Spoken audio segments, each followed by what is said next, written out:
सतीश जी। तेरी आवाज। प्रणाम गुरुजी।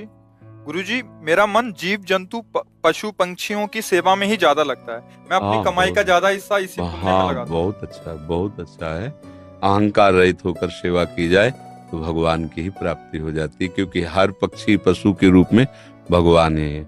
नामदेव जी महाराज कुत्ते में भगवान को देखो प्रकट किया ना भगवान। एक बार श्री एकनाथ जी महाराज गंगोत्री से गंगा जल लेकर बहुत से भक्तों के साथ रामेश्वर चढ़ाने जाते थे।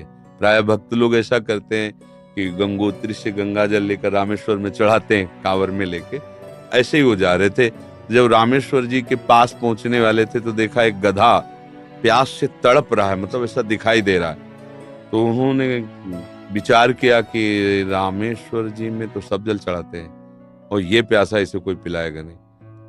गंगोत्री से लाए थे रामेश्वर जी के लिए, नजदीक गए और गोद में गधे का सर लिया और हर हर महादेव करके पूरी गंगा जली। जे ही गंगा जली पिया तो और जो साथी थे सब हंसने लगे, यार मतलब इतनी मेहनत करके वहां से लाए और पास ही आ चुके थे रामेश्वर के, वहां नहीं चढ़ा, एक गधे को पिला दिया। वो तो रामेश्वर जी गए और वहां रामेश्वर आ गए। गधे को जे ही गंगा जल पिलाया तो भगवान उठ के बैठ गए, बोले मैं ही था, तुम्हारे को देख रहा था कि तुम केवल मूर्ति में ही मुझे समझते हो या सब जीवों में भी मुझे समझते हो। तुम्हारी इस दया से मैं द्रवित होकर यहीं प्रकट हो गया, क्योंकि कण कण शिव है, तो एक गधे से ही भगवान प्रकट हो गए। तो पशु पक्षियों की सेवा भगवान की सेवा, पर अभिमान न करे, भाव ऐसा रखे कि भगवान ने मुझे ये सेवा दी है और सेवा लायक बनाया है बस, और इसका प्रचार प्रसार न करे। प्रचार प्रसार करने से सेवा का जो सुकृत होता है वो नष्ट हो जाता है। जैसे आप यार मित्रों से और बहुतों से कि हम तो ऐसा करते हैं, मतलब ये बात जैसे आप संत से या गुरुजनों से कहे तो बात अलग होती है, बस इसके बाद फिर इसे गुप्त। अगर कोई कहे भी कि सुना है कि आपने पक्षियों की बहुत सेवा करते हो, अरे हम अपनी ही सेवा नहीं कर पाते, पक्षियों की क्या, मतलब उसे हमें दबाना है। हमसे पाप बन जाए तो कह देना है, पुण्य बन जाए तो छुपा लेना है, पर अपने लोग उल्टा करते हैं। पुण्य बनेगा तो पोस्टर छपवा देंगे और पाप बनेगा तो कसम खा लेंगे कि किया ही नहीं है।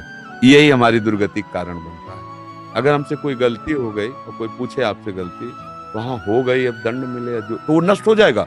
जहां आपने हाँ कहा तो पाप नष्ट हो जाएगा।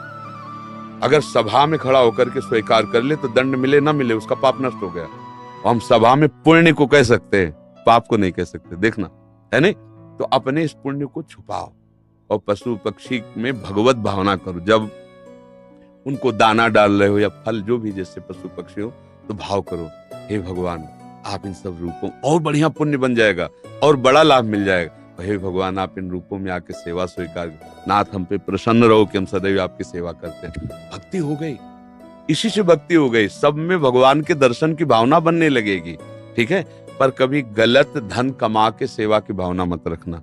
मान लो चलो 1 लाख रुपए हम गलत करके ले रहे हैं तो 10,000 की सेवा, वो ठीक नहीं है। ईमानदारी से कमाओ, धर्म से कमाओ, और फिर उससे अगर 10 रुपए की भी सेवा करोगे तो बहुत बड़ी सेवा मानी जाएगी। 10 करोड़ सेवा बेईमानी से वो तुम्हारे लिए बिल्कुल बेकार है। और 10 रुपए गरीब की 1 रोटी जितना पुण्य देगी ना, राजा का उतना पूरा धन का खजाना नहीं, क्योंकि वो मेहनत से करके, और 4 रोटी में 3 में परिवार चलाया, अपने हिस्से की दे दिया दूसरे को, बहुत बड़ा दान हो गया। तो दान का ये भी स्वरूप समझना है कि गंदे आचरणों द्वारा, बेईमानी द्वारा नहीं, धर्म से कमा करके। एक बार राधा बाबा ने भागवत सुनी, एक ब्राह्मण आते थे, श्रद्धा से सुना। अब दक्षिणा देने की बात आई तो बाबा ने कहा हम तो सन्यासी हैं, क्या दक्षिणा दें। आज बड़े बड़े लोग बैठे थे, जिसके पास पवित्र धन हो 125 रुपया हमें दे दो। किसी की हिम्मत नहीं निकालने की, क्योंकि बाबा बिल्कुल सत्य पे प्रतिष्ठित महापुरुष। अब पवित्र होना चाहिए, इन्हें दंड मिलेगा।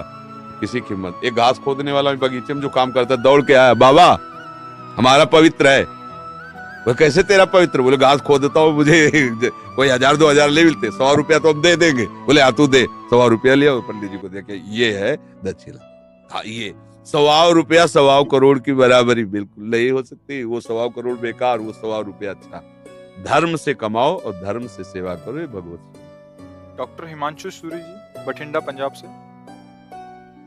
महाराज जी, मेरा ये प्रश्न है, क्या ऐसे महापुरुष जिनका गोलोक वास हो चुका है, उन्हें गुरुदेव रूप में धारण किया जा सकता है? एवं अगर किया जा सकता तो कैसे? 7 वर्ष की आयु से ही संकीर्तन सम्राट स्वामी श्री मुकुंद हरि जी महाराज जी के भाव भजन गा रहा हूँ और उनसे बहुत प्रेरित और उन्हीं को अपना गुरु माना है। उनके वचनों का पालन करो, वो जो आज्ञा किए हैं जीवन में कभी तो बोले ही है ना। हाँ, उनके उपदेश पकड़ लो और जो नाम कीर्तन वो कर रहे थे वही नाम कीर्तन करो, वही नाम जप करो।